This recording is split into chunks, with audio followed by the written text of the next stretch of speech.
végétation. Et pour empêcher la descente des animaux dans les maisons, les occupants mettaient autour des entrées des plantes répulsives et épineuses qui formaient des buissons et cachaient ces entrées afin de contraindre d'abord les animaux à passer ailleurs et l'ennemi à contourner là où elles sont. Et comme il n'y a pas de trou d'aération en dehors de ces entrées, avec la végétation en haut, la photosynthèse leur permettait de tenir dedans pendant la journée.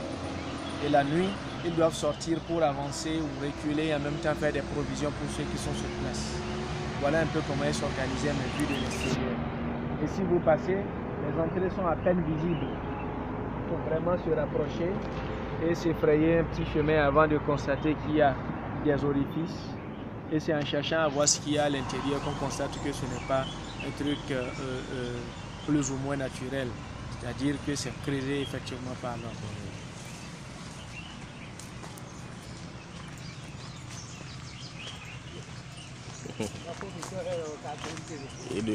Et d'où nous dit?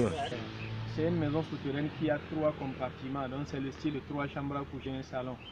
Sauf que avec la descente des eaux de ruissellement, l'entrée est érodée, c'est devenu assez large de sorte que de l'extérieur vous avez une vue sur les entrées des compartiments. En temps normal, vous n'avez rien à voir de l'extérieur sauf peut-être le plancher de la pièce principale, puisque les maisons sont conçues de sorte à présenter une pièce principale plus ou moins éclairée à partir des rayons de soleil et les compartiments totalement dans l'obscurité. Donc si vous êtes debout, vous avez le plancher de la pièce principale, mais les compartiments sont un peu en retrait. Mais dans ce cas précis, on voit l'entrée des compartiments parce que l'entrée principale est érodée par la descente des eaux de ruissellement. L'entrée de compartiment est au bas de l'échelle. Nous allons contourner par là pour permettre de voir les 3 entrées.